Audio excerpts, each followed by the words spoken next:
From the students of Jeffersonville High School in Jeffersonville, Indiana, this is WJHI TV News. Good day and welcome to the WJHI TV News. I'm Drayton Broadbent. And I'm David Perez. These are some of the stories from Indiana's Jeffersonville High School for the week of September 22nd, 2025. One of the hottest topics at Jeff this fall is the use of smartphones by students. Kids mostly love them, teachers and administration mostly hate them. WJHI's Kenneth Norton takes a closer look at this polarizing topic. Alright, see this? This is phone. We use this for everyday life. But states decided to ban these. And I'm here to ask a question. Do students and teachers actually like this phone ban? Let's see what happens. Let's focus on the good purposes of phones in classrooms. I think it's a very complicated issue. I think they shouldn't be banned entirely in schools. I think there's absolutely reasons why students should have them, but it's also on the students to have some sort of self-control, in the classroom. But I think students should still be allowed to have phones in schools in case of emergency or whatever else might happen. Now that we have heard a good example of phone usage in school, now let's look at a bad example of phone usage in classrooms. All right, class, today it's test day. I want you to put away your cell phones, quit the talking, just focus in. We got to get these tests done. Remember that no more review. Let's put it all away. Get your pencils out. Here we go. All right. Here you go. Here's that. Here's that. Great. No phones. Put them away. Thank you.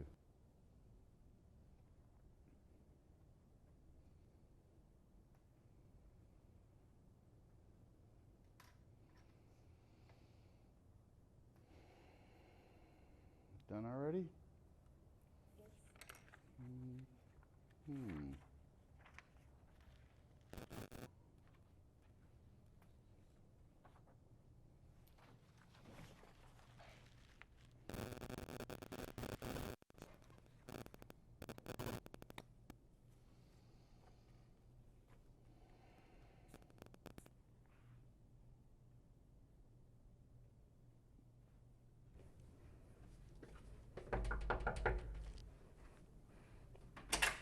Phones should be banned in school. They can reduce face-to-face interaction, cause cheating in classes, and possible odds of cyberbullying.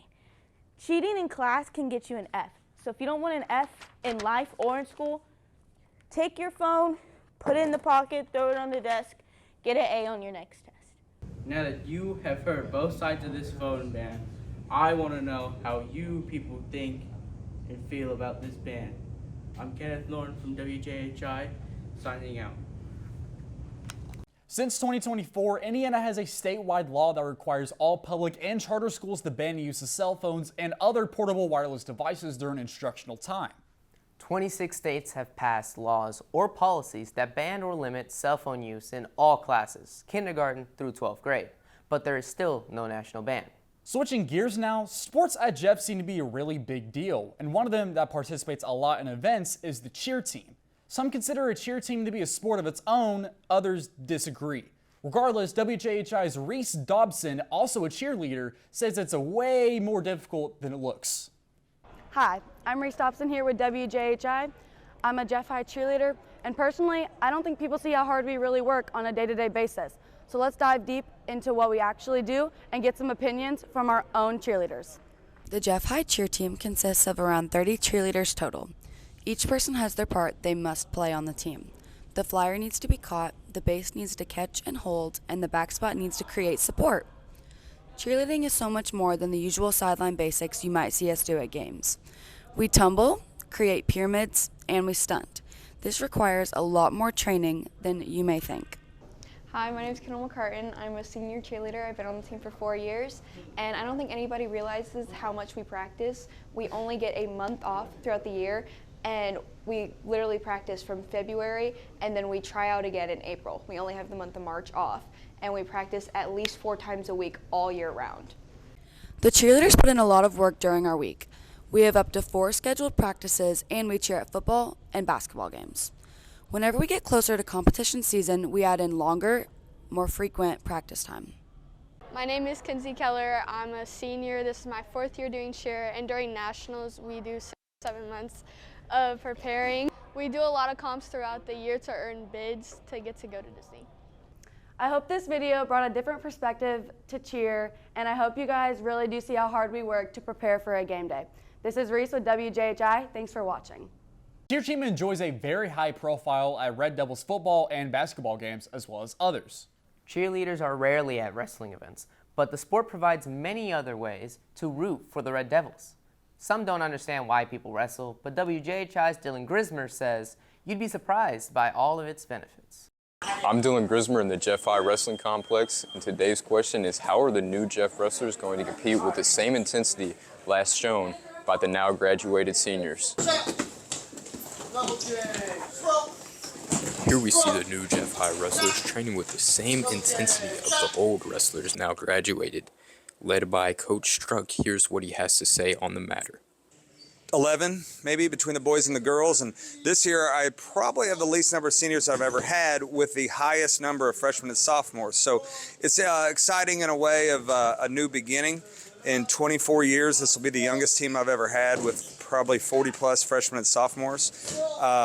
So we're going to expect a lot out of our juniors and seniors in leadership. Maybe think about your setups, think about your footwork.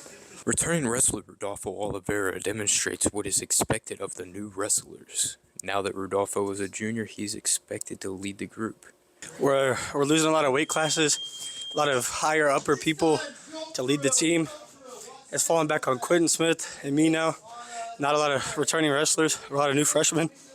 So a lot of work we're gonna have to put in here during preseason. Boys wrestling starts after fall break. We're excited to see how they wrestle on November 21st at Franklin. We're excited to see how they fare on the mat and how they place at state. We're hoping to see that same intensity this season as we saw last. As we head to break, coming up, a humorous and masochistic look at cross country as the news continues on at WJHI TV. Some see a wrestling match. We see a 6-minute lesson in grit.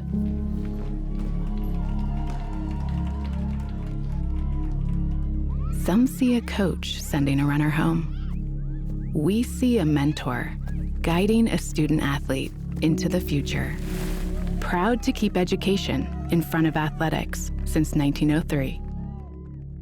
Welcome back to the WJHI TV News. When it comes to cross country, it's no laughing matter. It's one of the most physically punishing sports out there. But WJHI's Evan Toba still makes his case. You have to participate with a sense of humor.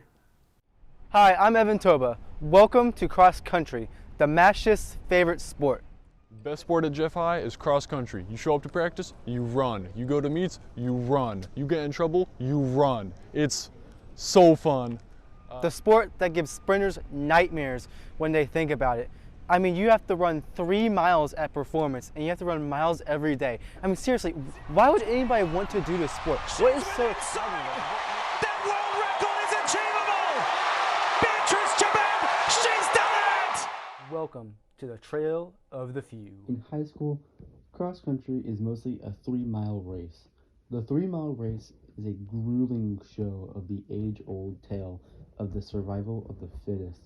Your top runners go all out for 14 to 18 minutes, but most of your high schoolers fall into the 20-30 minute range.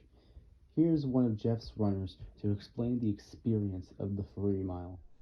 You're running a 3-mile, the gun goes off, you've got all your adrenaline going, you're sprinting the first 100 meters or so just because you don't want to fall behind and everybody else is. You're cruising for the next 2 miles, the last mile, it's hurting, you give it everything you got. You see the finish line, sprint everything you can, and hopefully you did pretty well. The cross-country team here at Jeffersonville may be tiny compared to other schools in the area, but oh boy are they a feisty one. From experience, I can tell you the amount of torture that coaches gives us. You might as well have gone into the lair of Satan and back in less than an hour. Here's Coach Mo on how training is for cross country. Cross country is a very grueling sport. It takes dedicated athletes. It takes a lot of dedication to practice. You push through a lot of pain. I think it's one of the most satisfying sports that an individual can participate in once they get past that initial pain. We have grown the program to be a lot more competitive in the last few years, and we look to continue to do that over this year and the next few years. So at the end of the day, is it really torture? I mean, after all, no pain, no gain. I'm Evan Toba for WJHI TV. Cross country seems no joke. I mean, I do bowling and the most I do is 4 or 5 steps and then I'm done. I can't do no more. Yeah, no, I'm glad I'm behind a screen and stick to it. That's just some of the news this week out of Indiana's Jeffersonville High School. I'm Drayden Broadbent. And I'm David Perez, and we'll see you next time on WJHI TV News.